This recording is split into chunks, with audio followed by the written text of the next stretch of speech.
주님의 이름으로 사랑하고 축복합니다. 하루 또 한 주의 시작 가운데 하나님이 동행하심이 있기를 축복합니다.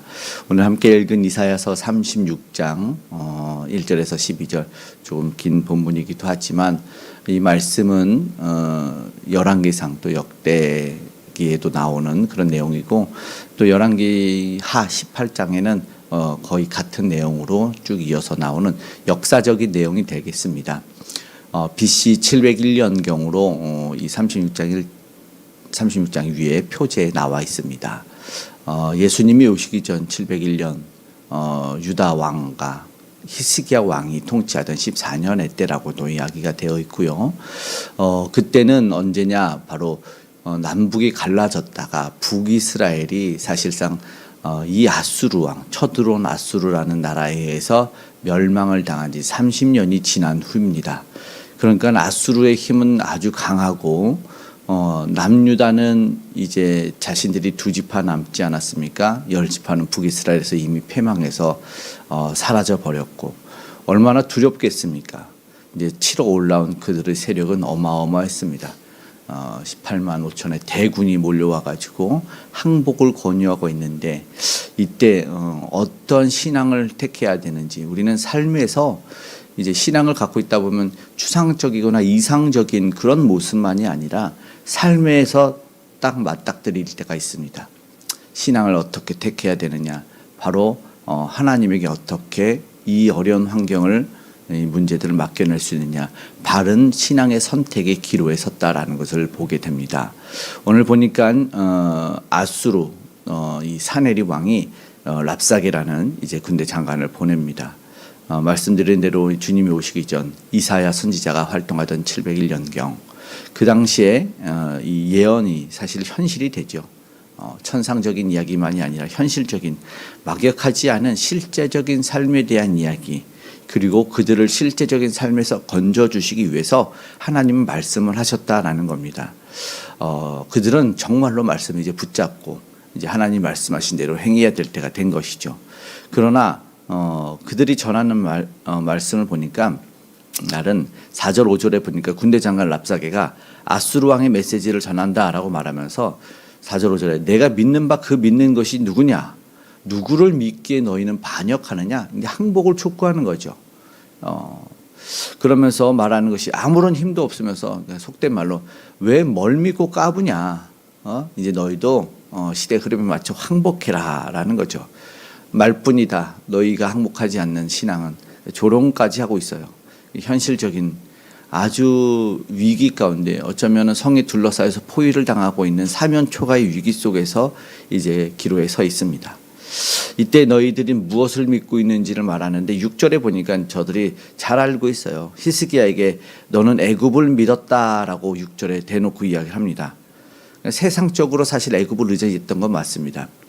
신앙적으로는 우리가 히스기야는 남유다 중에서 좀 선왕으로도 통합니다. 요아스나 이렇게 종교개혁을 일으키기도 하고 우리가 잘 아는 이 하나님을 보면서 신앙을 이렇게 했을 때 이 생명이 조금 연장이 되는 물론 이후에 이 바벨론에게 창고를 내어주는 실수를 보이기도 하지만 그러나 신앙의 사람이었어요. 그래서 하나님 앞에 의지하고 있는 첫째적인 모습은 신앙적인 그러나 세상적으로는 애굽을 의지했던 것은 맞습니다.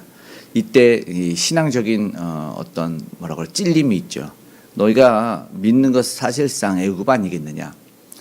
최우선으로 내세우는 건 하나님이고 그 다음으로는 세상적인 애굽이라는 강대국이었어요. 그들이 좀 도와주길 바랬죠. 이 차선으로 믿고 있는 것이 만약에 없었다면 어떻게 됐을까요? 애굽이 없었다면 그러면은 이제 우리가 좀 신앙이 찔리죠. 사실은 차선을 더 믿고 의지하는 건데 이 차선, 인간적이고 세상적인 믿는 구석들까지 없다면 정말 하나님만 유일하게 붙잡을 수 있는 신앙이 있었을까 생각해 보게 됩니다. 세상적인 방법이나 어떤 피할 구멍이라고 하는 것들이 있었기에 의지했던 것 아닌가. 조롱하는 6절을 보면 그건 갈대지팡이다 라고 말합니다. 이어지는 말씀의 7절에 랍사게는 현실적인 도전을 주는데 너희는 하나님을 의지하지만 도움을 사실은 받을 수 없다. 예배 드리고 말씀 읽고 기도한다고 뭐가 바뀌겠느냐. 신앙의 도전이에요. 8절에는 니네 그러면 아무리 예배 드린다고 하지만 8절에 말 2,000필 주면 니네 탈 사람을 누구라도 데려올 수 있냐 조롱을 하는 거죠. 현실적으로 아무 힘도 없다고.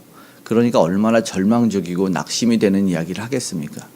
그러니까 우리보다 우리를 더 잘하는 이 상대, 이 대적이 악한 영이 아주 치밀하게 파고들고 자존심도 건들고 자괴감이 들게 만듭니다. 이럴 때 우리는 답을 줘야 됩니다. 신앙적인 결단을 해야죠. 하나님은 성경에 갇힌 분이 아니다. 하나님 오늘도 살아계셔서 우리 함께한다는 것을 보여줘야 되는 삶이죠. 나의 도우심이 어디서 오는지를 증거해야 될 신앙의 도전을 보일 때가 왔다. 10절에 이 랍사기는 계속해서 말하는 것이요. 야, 내가 말 속에 이렇게 쳐들어온 것이 여호와의 뜻은 없겠느냐라고 말합니다. 그러니까 항복해라. 결정적일 때는 이제 세상 방법, 현실적인 타협을 하라고 말하죠. 안타깝게도 오늘 우리는 이 결정적일 때 하나님을 모른다고 하는 사람들이 꽤 있지 않겠습니까? 우리 역사 속에서도 뭐 신사참배를 한다든가 하나님을 모른다고 하는 일들이 많았죠. 하나님은 세상의 소금과 빛을 이렇게 드러내라고 숨기지 못한다고 하지 않습니까? 등경 위에 둔다고 말 아래 밑에 마루 아래에 두지 않고 등경 위에 두는 것이 빛인데 기도해야 될 때가 온 것이죠. 12절에 랍사기는 조금 더 오버를 합니다. 하나님이 자신을 보냈다고 하나님의 뜻을 행하는 것이 자기라고 서슴지 않고 말합니다. 하나님에게 자기도 쓰임받고 있다는 말이 사실은 어쩌면 맞아요. 이미 이스라엘 남유다는 하나님 앞에 교만하고 신앙적으로 조금 이렇게 타락했을 때 하나님은 그들을 도구로 사용하시는 것도 사실 맞죠. 그러나 자기가 도구라고 우쭐댈 수 있습니까? 그렇지 못하죠. 알지만 그들도 심판의 대상일 뿐이다라는 거죠. 지금 뭐 말을 잘하는 랍사게인 것 같아요. 그래서 너무나 말을 잘하고 있는데 결국 그들도 비참한 최후를 맞습니다. 뭐 이어서 결론적으로 좀 보겠지만 사내릴 왕도 곧 죽게 될 것입니다. 이제 11절의 말씀은 이제 유다 방언으로 말해요. 그러니까는 이 사신으로 나간 사람이 누군지 3절에 나오고 그리고 그들이 누군지 11절 그리고 마지막 절에 27절에 나오는데 엘리야김, 셈나, 요아. 물론 셈나라는 사람은 나중에 조금 이렇게 반역을 하기도 하지만 그들이 말합니다. 우리가 아람 말을 아니까 아람 말로 하고 유다 방언으로는 이제 유다 우리 동족 말로 하지 마십시오 그랬더니 일부러 말합니다. 성 위에 있는 사람들에게 내가 안 듣게 하겠느냐라고 말하니까 그러니까 성 위에서 듣고 성 안에서 숨어 있는 사람들도 내가 말하는 거 듣고 항복하라는 말입니다.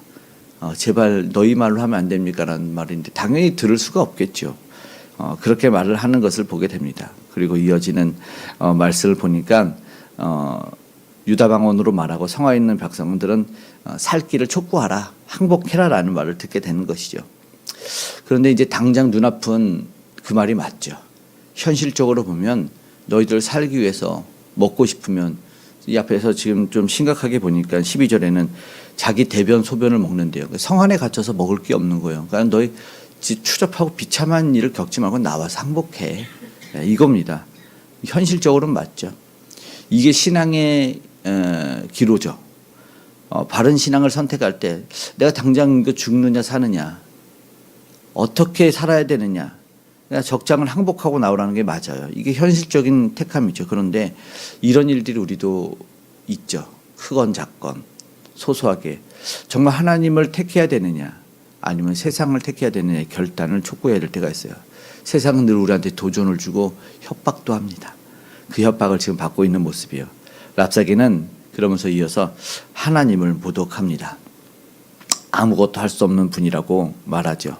20절에 자기의 신의 자기의 나라를 예루살렘을 내 손에서 건지겠느냐 아주 오만방자한 말에서 하나님을 초라하게 결정적인 실수를 합니다.